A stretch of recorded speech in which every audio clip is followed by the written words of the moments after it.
Hi there, everyone. Welcome to part 2 of Unit 2. Um, whether you decided to go ahead and do watch these back to back, that's fine. I'm recording them back to back.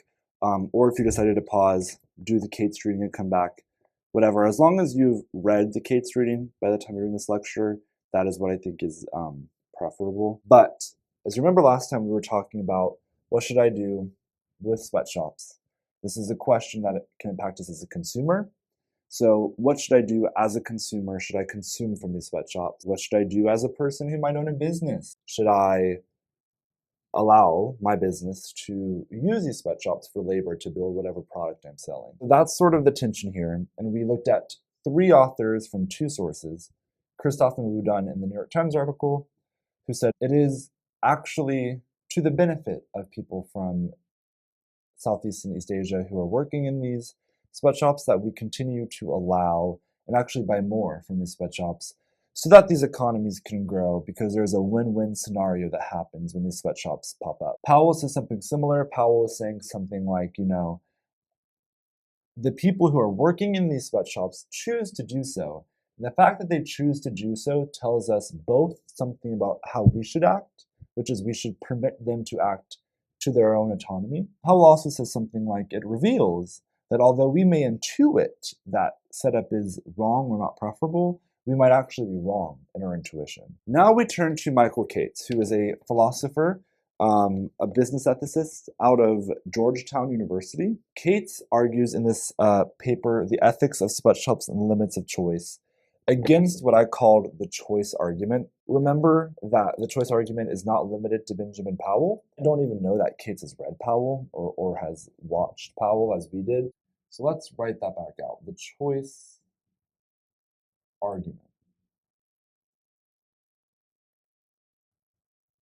And before I continue, this was the first major piece of philosophy we've read that was dense and academic and using language, ethics examples that might have been harder to get through. I recognize that. And if you had any problems, I encourage you to reach out to me and contact me.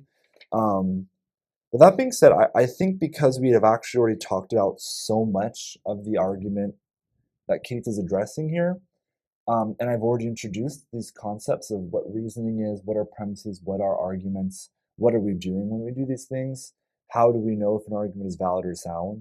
I hope that I've given you the tools to interact with this resource, but recognize I might not have, and I'm willing to work with you to get you there, okay? Cool, done. So how Kate start this is he says, look, many conclude that sweatshops and the conditions of these sweatshops aren't moral. He doesn't dispute that. He also agrees that tens of thousands of the global poor rely on these sweatshops economically to provide for themselves and their families.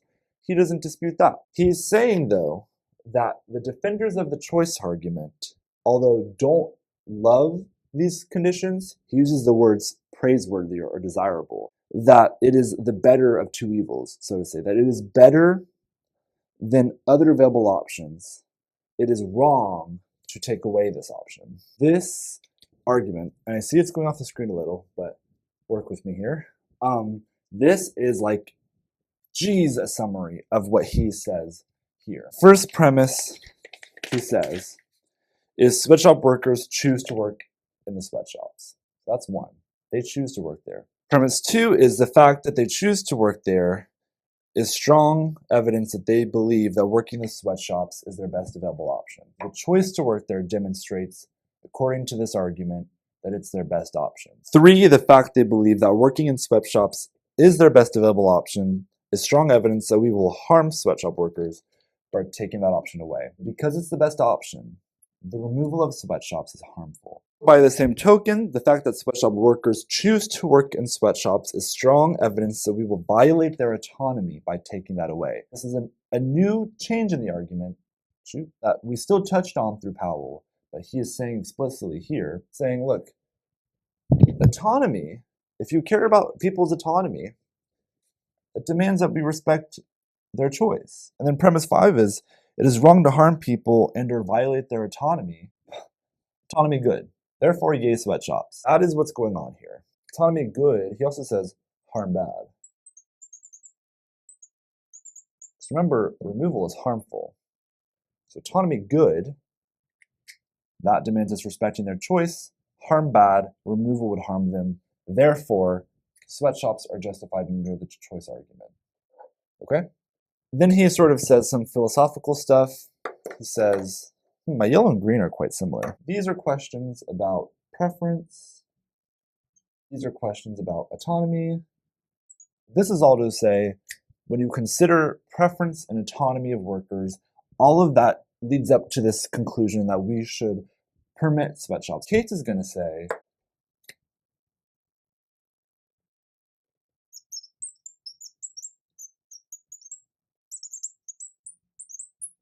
when can we interfere with autonomy or preference? Kate is looking at this, saying, okay, you're saying that they prefer this, and you're saying that you care about their autonomy. When can we interfere with autonomy and preference? An example he gives is he goes, some choices are sufficiently destructive of an individual's interest. If someone volunteers to chop off their leg or to volunteer into slavery, is an example he gives, Kate says, in these cases, we can interfere with the autonomy and the preference of an individual. Why can we do that? Kate relies on what we call the will to better. So imagine you are a doctor and you have a patient who is going through a psychotic episode and they think that they need to chop off their hand in order to cure them of their stroke, we'll say. So if they cut off their hand, then they believe that that will cure their stroke. They might prefer then to cut off their hand. And it might be in their autonomous right to do so. But Kate says at times we do interfere with the autonomy and preference of others because it contradicts their will to better. Will to better. So he says, look, they might prefer this. And autonomy might say I should let them, but it is damaging, it is destructive, it is dangerous. Just in the way volunteering yourself for slavery would be, just in the way of this example of cutting off your hand would be. And so if it contradicts the will to better, Kate thinks we can interfere suddenly. He also points something else out that was pointed out in the Powell video by Powell's interviewer, that choice does not always equal the best option. You might choose to do a thing you don't prefer. You might choose to do something you don't want to do for all sorts of reasons. And Kate says one of these is they can be coerced. If it is the case, as we've described, that their only other option is a diet of beetles, to say they've chosen that at all is not meaningful. Kate thinks there's got to be a better way. Your main goal is the intention to better yourself, to Kate's. And while you might choose this, there's a reason you probably didn't choose to better yourselves. And Kate says that's because you didn't choose. You were coerced. I'll put a question mark here. He's saying, no, this isn't true. Just because someone chose something doesn't mean they weren't coerced into it. Because we would expect a rational person to will that they better their condition. The fact that these people aren't, because he says they're not, and remember, no one from the choice argument disagreed with him that these conditions were awful. They all said, yeah, this is bad. He's saying the fact that phenomenon happened demonstrates something's gone wrong, and he says it's because they were coerced. They did not choose. This word he uses, eliminate, is really dramatic. Eliminating has a lot of different options. He names a few, and I'll go over them. You can ban them. So that's like you would pass a law to say these conditions can no longer exist. You can regulate them. So that would be you could pass a law that says you have to respect the rights of workers in the following ways. Well, however, so you do it, the work is going to be available either way. It's either that they are no longer going to be able to happen in these conditions, or they're going to be regulated so that the conditions aren't as miserable. Remember, Powell and Wudun and Christoph said no, because once you do that stuff, you mess with the win-win interaction from the first lecture. You also have to remember they were coming from the perspective of these people actually want less regulation. They want more access because labor is potential, and that's how they're going to build their economy. That was the argument those first two readings were making. He's saying, no, this is the equivalent of someone wanting to cut off their hand, and we are allowed to push back on people's preferences and autonomy when it's that harmful, when it goes against the will to better. And how are we going to do that? Well, we're going to ban or regulate these things. We're going to eliminate the possibility people can choose to do these things. Because he recognizes they are choosing, that the real options are so unpreferable that it's coercive. And so the only resolution is to eliminate. And so he's going to say we ban and regulate them. So if you think this is ruining the autonomy of the workers or maybe even the company, he says something like the conditions of the sweatshops really are not choices entered into. They are the result of what choosers are willing to tolerate. I mean, he says this: the central claim that I will advance in this regard is that there are conditions under which sweatshop regulation is required not to overrule the autonomous choices of sweatshop workers, but rather to give effect to choice themselves. What does he mean there? He says, this situation is coercive. No one is meaningfully choosing to work here, but they could meaningfully choose to work there if it was banned and regulated, if sweatshops had better conditions. So that way a person could reasonably be like, I would actually like to work here. I would choose this, even if I wasn't forced to. Saying the only way that you actually get to choice, which he agrees is the best option, is if you remove the possibility that sweatshops remain so harmful. He demonstrates this by using a philosophically dense argument called the prisoner's dilemma. It comes from an area of philosophy called game theory. I'm going to simplify in a way that my coworkers would find abysmal. The prisoner's dilemma. It's an example where a person could choose to act against their interest or the interest of their group because they misunderstand the odds of the situation. The example that Kate gives you is there are 4 options.